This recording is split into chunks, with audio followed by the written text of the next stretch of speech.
राष्ट्रपति की विधायक शक्तियों के अंतर्गत अध्यादेश जारी करने की शक्ति भी राष्ट्रपति के पास होती है। आर्टिकल 123 के तहत राष्ट्रपति को अध्यादेश जारी करने की शक्ति होती है। आर्टिकल 123 क्या कहता है कि राष्ट्रपति एक अस्थायी अधिनियम यानी कि अध्यादेश जारी कर सकता है। कब कर सकता है, कब लागू होता है और कितने समय तक लागू होता है, वो सभी पढ़ेंगे।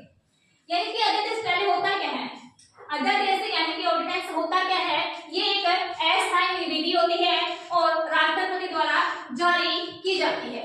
अस्थायी विधि होती है और राष्ट्रपति के द्वारा ये जारी किया जाता है और यह अधिनियम के समान शक्ति और सीमाएं रखता है।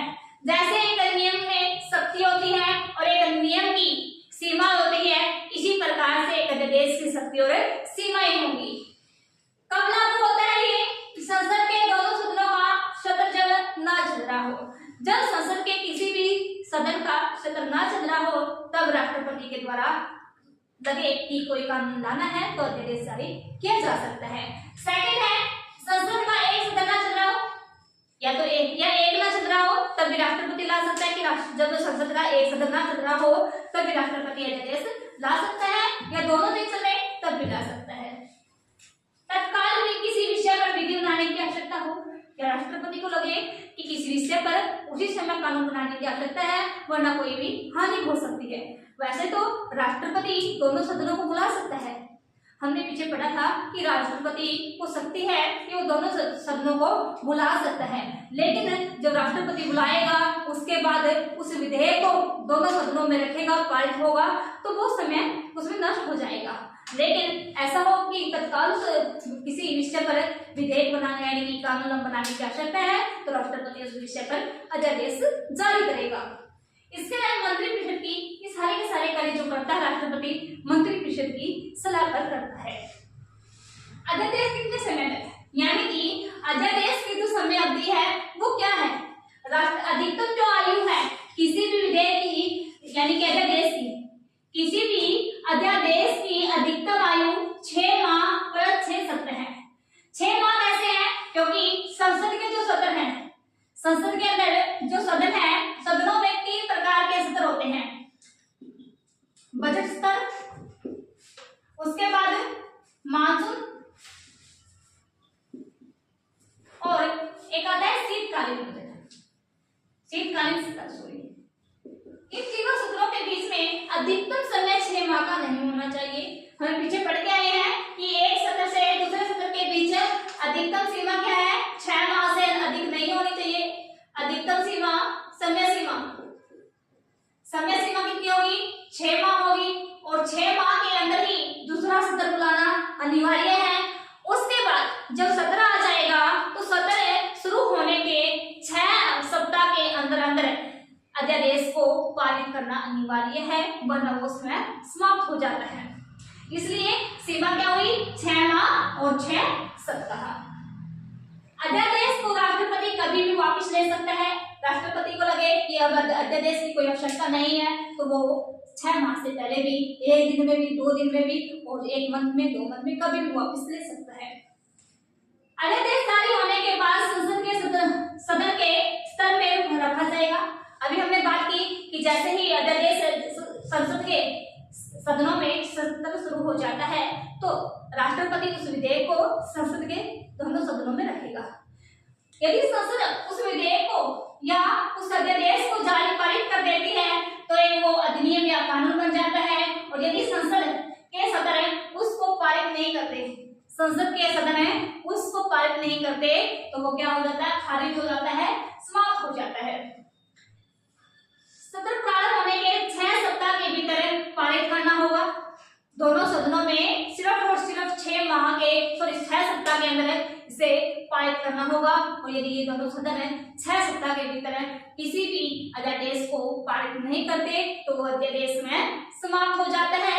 लेकिन ध्यान रखना, जो ये अध्यादेश था, इस अध्यादेश के तहत जो भी विधि कानून या कोई भी कार्य हुआ है वो कार्य वैध होगा, अवैध नहीं माना जाएगा। आगे है अध्यादेश की सीमाएं। अध्यादेश की सीमाएं क्या होती है, पहले तो ये क्या है, अस्थायी विधि है, कोई स्थायी विधि नहीं है। जाता है ये लगा सकता है अधिकतम 6 माह तक। एक वैकल्पिक व्यवस्था है, यानी कि जब संसद के सदनों का सत्र नहीं चल रहा तब ये एक वैकल्पिक व्यवस्था है राष्ट्रपति के पास, जिसको राष्ट्रपति, लेकिन ये विधायिका के समांतर नहीं है, विधायिका के समांतर नहीं है, लेकिन वैकल्पिक व्यवस्था है। अधिनियम की सीमाएं अध्यादेश पर जारी रहती हैं। जो सीमाएं एक अधिनियम पर होती हैं, जब पारित किया जाता है कोई विधेयक तो वो अधिनियम बन जाता है, और अधिनियम पर जो सीमाएं होंगी और जो शक्ति होंगी वही सेम अध्यादेश पर होंगी। संसद में 6 माह के अंदर पारित अनिवार्य है। संसद में 6 सप्ताह के अंदर पारित कराना अनिवार्य है, और अध्यादेश जो है ये राष्ट्रपति सिर्फ और सिर्फ समसूची या समवर्ती सूची के विषय पर जारी कर सकता है।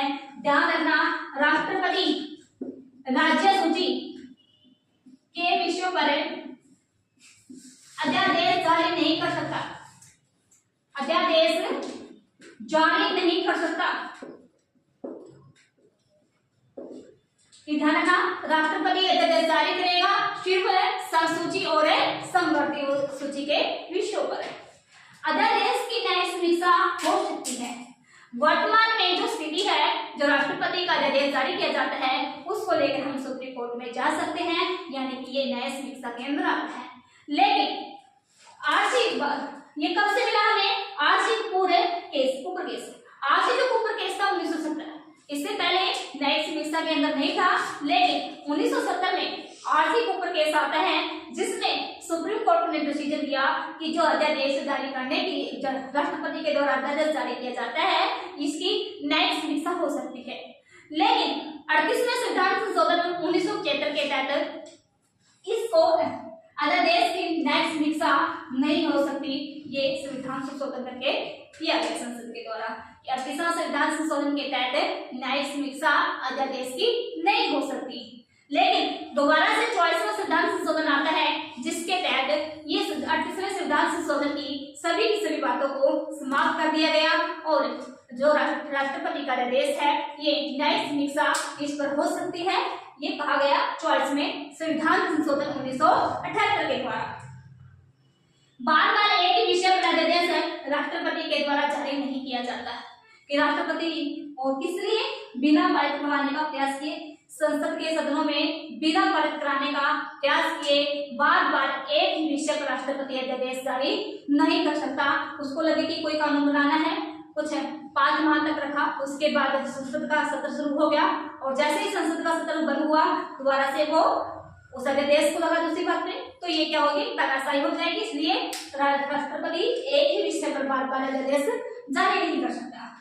अध्यादेश संविधान संशोधन के लिए नहीं लाया जा सकता।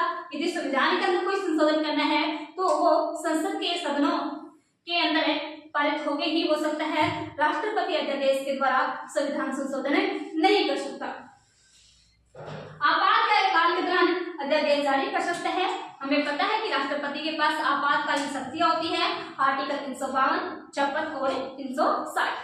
आर्टिकल 352, 356 और 360 के तहत राष्ट्रपति के पास अलग अलग प्रकार की आपातकालीन शक्तियां हैं, जिनमें इन शक्तियों के दौरान या आपातकाल की स्थिति के दौरान भी राष्ट्रपति अध्यादेश जारी कर सकता है। एक अध्यादेश से संबंधित एक कानून आया था, केस आया था कृष्ण कुमार केस बनाम बिहार सरकार, 2017 में आया था, और इसमें सुप्रीम कोर्ट ने डिसीजन दिया कि अध्यादेश जो राष्ट्रपति का अध्यादेश जारी करने की जो शक्ति है ये निरपेक्ष नहीं है।